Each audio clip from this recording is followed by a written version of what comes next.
नमस्कार दोस्तों, कैसे आप सब लोग। आशा करता हूँ अच्छे होंगे, सकुशल होंगे। तो आज हम बात करने जा रहे हैं भारतीय हिंदी जगत सिनेमा की पार्श्व गायिका अलका याग्निक की। आशा करता हूँ आप शुरू से आखिर तक जुड़े रहेंगे और कहानी को दोस्तों में साझा करेंगे और चैनल को लाइक, शेयर और सब्सक्राइब करना नहीं भूलेंगे। तो बात करते हैं शुरुआती दौर से। अलका याग्निक का जन्म 20 मार्च 1966 को कोलकाता में एक गुजराती परिवार में हुआ था। उनके पिता का नाम धर्मेंद्र शंकर है। उनकी मां सुबह भारतीय शास्त्रीय संगीत की गायिका थी। 1972 में 6 साल की उम्र में उन्होंने Akashvani all India radio Calcutta के लिए गाना शुरू किया। 10 साल की उम्र में उनकी मां उन्हें एक बाल गायिका के रूप में मुंबई ले आई।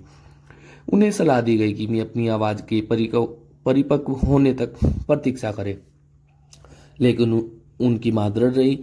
बाद की एक यात्रा पर याग्निक को उनके कोलकाता वितरक से राज कपूर का परिचय पत्र मिला। कपूर ने लड़की को सुना और उसे एक पत्र के साथ प्रसिद्ध संगीत निर्देशक लक्ष्मीकांत शांताराम कुडालकर के पास भेजा। प्रभावित होकर लक्ष्मीकांत ने उन्हें 2 विकल्प दिए और शास्त्रीय शैली में प्रशिक्षित याग्निक ने 6 साल की उम्र में Akashvani all India radio Calcutta के लिए भजन गाना शुरू किया। उनका पहला गाना फिल्म पायल की झनकार के लिए था। इसके बाद लावारिस में मेरे अंगने में गीत गाया। इसके बाद फिल्म हमारी बहू अलका में आया। उन्हें फिल्म तेजाब के गीत 1, 2, 3 से बड़ा ब्रेक मिला। उन्होंने कहा कि जिस दिन उन्होंने 1, 2, 3 रिकॉर्ड किया उस दिन उन्हें तेज बुखार था। इस गीत ने उन्हें सर्वश्रेष्ठ महिला पार्श्व गायिका के लिए 7 फिल्म फेयर पुरस्कारों में से पहला पुरस्कार दिलाया। हिंदी के अलावा उन्होंने 25 से अधिक भाषाओं में गायन किया। उन्होंने दुनिया भर में लाइव कंसर्ट में भी परफॉर्म किया है। मिड डे को दिए एक इंटरव्यू में याग्निक ने बताया कि वह अपने समय में रोजाना 5 गाने रिकॉर्ड करती है।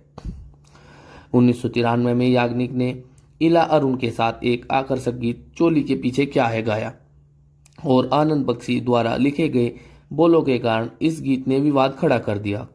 इस गीत के लिए उन्हें दूसरा फिल्म फेयर पुरस्कार मिला, जिसे उन्होंने इला अरुण के साथ साझा किया। 1994 में उन्होंने सहगायक कुमार सानू और इला अरुण के साथ फिल्म अमानत में एक और मोह गीत दिन में लेती है गाया, जिसे बप्पी लाड़ी ने संगीतबद्ध किया था और अनवर सागर के बोल थे। युगल संस्करण के अलावा उन्होंने इला अरुण के साथ गीत की महिला संस्करण भी गाया। उन्होंने कल्याण जी, आनंद जी और लक्ष्मीकांत प्यारेलाल के साथ कई शो किए हैं। 90 के दशक में याग्निक और कविता कृष्णमूर्ति ज्यादातर गाने नायिका के लिए गाते थे।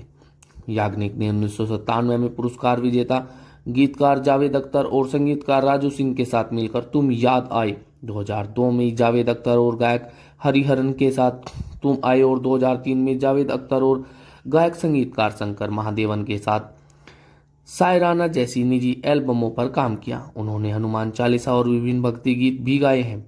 चाइना गेट से उनका गाना छम्मा छम्मा फिल्म मोलिन रूज के साउंड ट्रैक के हिंदी सैंड डायमंड्स गाने में शामिल किया गया था। 2012 में उन्होंने सोनू निगम के साथ भारत के राष्ट्रीय साक्षरता मिशन के हिस्से के रूप में शिक्षा का सूरज गीत गाया, जिसके लिए उन्हें केंद्रीय मानव संसाधन विकास मंत्री कपिल सिब्बल ने सम्मानित किया।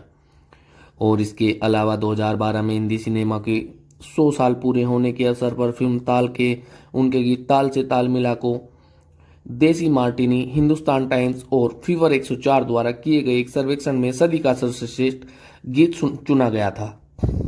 इसके अलावा फिल्म खलनायक के उनके गीत चोली के पीछे को सनोना द्वारा किए गए एक सर्वेक्षण में सदी का सबसे हॉट गीत चुना गया था। याग्निक लड़कियों को सशक्त बनाने के लिए विभिन्न परियोजना में शामिल रही। याग्निक ने फिर से सोनू निगम के साथ मिलकर बाल स्वास्थ्य जागरूकता के लिए फूल खिल जाएंगे गीत गाया। उन्होंने album women's day special spreading melodies everywhere के लिए मैंने ली जो अंगड़ाई नामक एक गीत भी गाया। इसे फरीद साबरी, हरीश चौहान और गुरुदत्त साहिल ने संगीतबद्ध किया था और सुधाकर शर्मा ने लिखा था। 2015 में उन्होंने अगर तुम साथ हो गाया। उन्होंने बताया कि गीत के संगीत निर्देशक AR रहमान स्टूडियो में मौजूद नहीं थे, लेकिन उन्होंने स्काइप वीडियो कॉल पर उन्हें निर्देश दिए और कहा कि उन्हें गीत को अपने तरीके से गाना चाहिए। याग्निक ने आशा भोसले के साथ सबसे अधिक फिल्म फेयर पुरस्कार जीतने वाली पार्श्व गायिका का खिताब साझा किया है। उन्होंने 1144 फिल्मों में 2486 हिंदी गाने गाए। वे आशा भोसले 7886 गाने, मोहम्मद रफ़ी 7405 गाने, लता मंगेशकर 5596 गाने और किशोर कुमार 2707 गाने के बाद अब तक की 5वीं सबसे सफल बॉलीवुड गायिका है। वह लता मंगेशकर और आशा भोसले के बाद तीसरी शीर्ष महिला पार्श्व गायिका है जिन्होंने अपने बॉलीवुड करियर में सबसे अधिक महिला एकल गीत गाए हैं। और याग्निक ने 1989 में शिलांग स्थित व्यवसायी नीरज कपूर से शादी की, जिनसे उनकी एक बेटी है जिसका नाम सायसा है। और याग्निक ने अपने गीतों के लिए सर्वश्रेष्ठ महिला पार्श्व गायिका के 2 राष्ट्रीय फिल्म फेयर सहित कई पुरस्कार जीते हैं। हमें राही प्यार के 1993 से, घूंघट की आड़ से और कुछ कुछ होता है से।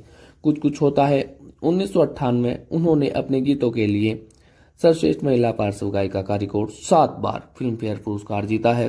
तेजाब 1988 से, 1 2 3, खलनायक 1993 से, चोली के पीछे क्या है, परदेश 1998 से, जरा तस्वीर सेतु, ताल से ताल 2000 और धड़कन 2001 से, दिल ने ये कहा है दिल से, लगान 2002 से और ए छोरी और हम तुम 2005 से। हम तुम रिकॉर्ड 38 नामांकनों में से। इसके अलावा उन्होंने 2 बंगाल फिल्म जर्नलिस्ट एसोसिएशन पुरस्कार भी जीते हैं। और संगीत के क्षेत्र में उनके योगदान के लिए याग्निक को 2019 में लता मंगेशकर पुरस्कार से भी सम्मानित किया गया है। और 1992 में सपने साजन के लिए इन्होंने कुमार सानू के साथ याग्निक फिल्म सपने साजन के लिए गाने ये दुआ है मेरी में सह गायिका रही कुमार सानू के साथ। और 2006 में सारेगामापा लिटिल चैंप्स में इस शो के साथ उनकी पहली बार टेलीविजन पर अपनी शुरुआत हुई।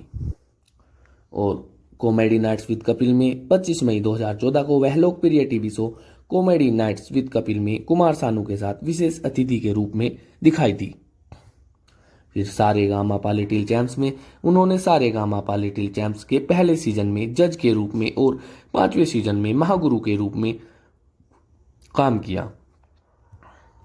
भाभी जी घर पर है नवंबर 2016 में वह एक हिंदी कॉमेडी धारावाहिक भाभी जी घर पर है में दिखाई दी। 1 घंटे के विशेष एपिसोड में वह कुमार सानू के साथ दिखाई दी। ये रिश्ता क्या कहलाता है में वर्ष 2017 में याग्निक हिंदी धारावाहिक ये रिश्ता क्या कहलाता है में अतिथि के रूप में भी दिखाई दी। और 2017 में ही सारेगामापा लिटिल चैंप्स में वह अपने सह गायक उदित नारायण के साथ आई और 90 के दशक के कई युगल गीत भी गाए। और 2018 में उभरता सितारा में वह अतिथि के रूप में उपस्थित हुई और दिवंगत अभिनेत्री श्रीदेवी को विशेष श्रद्धांजलि दी। 2018 में ही इंडियन आइडल वह सह गायक कुमार सानू के साथ इंडियन आइडल के 10वें सीजन में भी दिखाई दी। फिर 2019 में द कपिल शर्मा शो वह अपने शो सुपरस्टार सिंगर के प्रमोशन के लिए अन्य 2 जजों के साथ द कपिल शर्मा शो में नजर आई। और सुपरस्टार गायक 2019 में वह सोनी टीवी पर सुपरस्टार सिंगर में जज के रूप में दिखाई दी। फिर 2020 में सारेगामापा लिटिल चैंप्स में अलका याग्निक के अलावा उदित नारायण और कुमार सानू 30 साल बाद जज के तौर पर नजर आए। और वह स्टार वॉइस ऑफ इंडिया में जज के रूप में भी दिखाई दी। वह सारेगामापा लिटिल चैंप्स में उदित नारायण के साथ अतिथि के रूप में दिखाई दी। और वह fame Gurukul, superstar singer 2, super singer plus, Sa Re Ga Ma Pa 2009 और इंडियन आइडल और बंगाली सारेगामापा के 2 सीजन की जज भी रह चुकी है। और दोस्तों यही थी एक भारत की हिंदी जगत सिनेमा की पार्श्व गायिका अलका याग्निक की कहानी। आशा करता हूँ आप शुरू से अंत तक जुड़े रहे होंगे और इस कहानी को ध्यानपूर्वक सुना होगा। दोस्तों अगर आपको यह कहानी अच्छी लगी तो आप फेसबुक और व्हाट्सएप के माध्यम से इस कहानी को अपने दोस्तों में साझा कर सकते हैं। और दोस्तों कमेंट कर बताएं कि आपको इनकी जीवनी कैसी लगी और आप इनकी जीवनी से क्या प्रेरणा स्रोत लेते हैं। और दोस्तों आशा करता हूँ हम प्रतिदिन जो कहानियाँ यूट्यूब पर अपने चैनल के माध्यम से डालते हैं। आपको ये सभी अच्छी लगती होंगी। और दोस्तों, हमारे चैनल को लाइक, शेयर और सब्सक्राइब करना ना भूलें। धन्यवाद दोस्तों।